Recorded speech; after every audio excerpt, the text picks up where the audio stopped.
Assalamualaikum warahmatullahi wabarakatuh semuanya.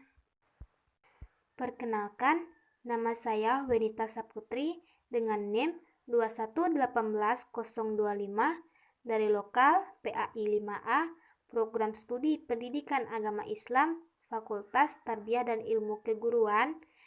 Baiklah, di sini saya akan menyampaikan ujian akhir semester saya dari mata kuliah Media Pembelajaran PAI.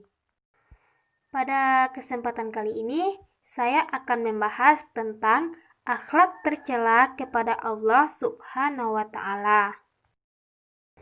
Yang mana di dalam bahasan kali ini, saya akan membahas beberapa poin.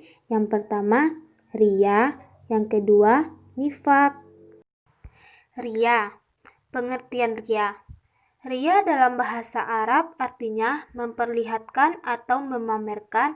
Secara istilah yaitu memperlihatkan sesuatu kepada orang lain, baik barang maupun perbuatan, baik yang dilakukan dengan maksud agar orang lain dapat melihat, agar orang lain memuji.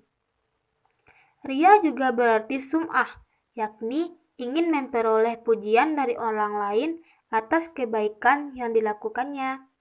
Hadis tentang riya yang artinya barang siapa yang berbuat baik karena ingin didengar oleh orang lain atau sum'ah, maka Allah akan memperdengarkan kejelekannya kepada orang lain. Dan barang siapa yang berbuat baik karena ingin dilihat orang lain kebaikannya atau riya, maka Allah akan memperlihatkan kejelekannya kepada orang lain. Ini terdapat dalam hadis riwayat Bukhari.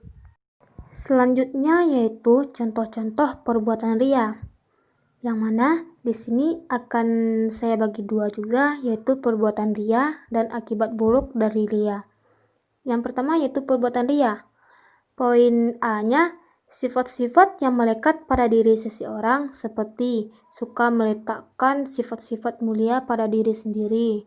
Hal-hal yang cenderung dipamerkan itu misalnya keelokan dirinya, berpakaian atau berperhiasan, jabatan di tempat kerja, dan status sosial lainnya. Yang kedua yaitu seseorang menyentuni anak yatim di hadapan banyak orang dengan maksud agar ditayangkan di TV ataupun di media sosial lainnya.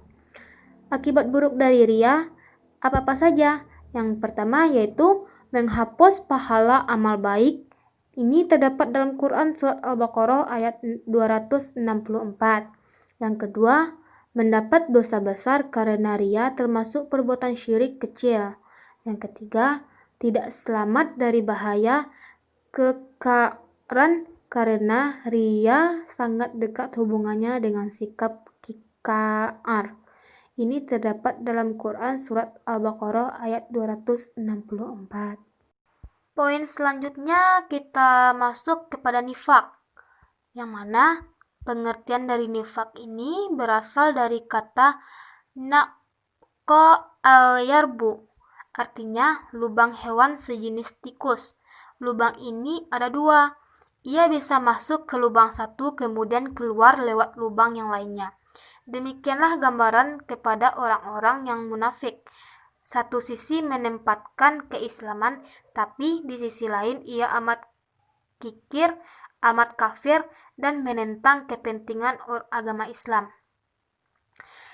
Nifak adalah perbuatan menyembunyikan kekafiran dan hatinya dan menampakkan keimanan dengan mengucapkan atau tindakannya. Perilaku seperti ini tidak hakikatnya adalah ketidaksesuaian antara keyakinan, perkataan, dan perbuatan, atau dengan kata lain, tindakan yang selalu dilakukan adalah kebohongan, baik terhadap hati nuraninya, terhadap Allah Subhanahu wa Ta'ala, maupun sesama manusia.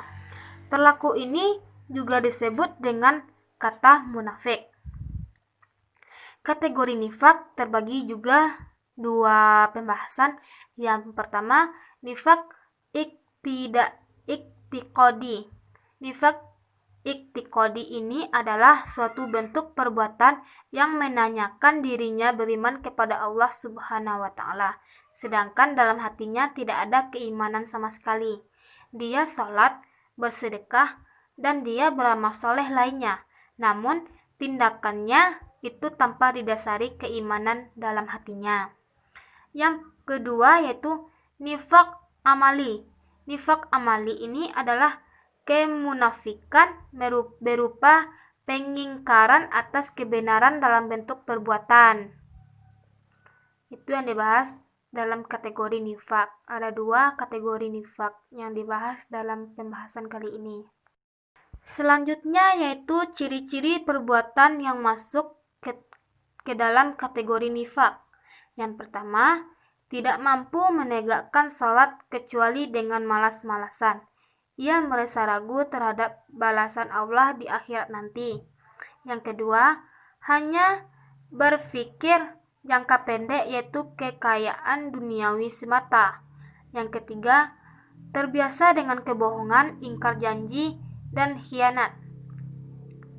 Yang ketiga, tidak mampu beramal ma'ruf nahyi mungkar.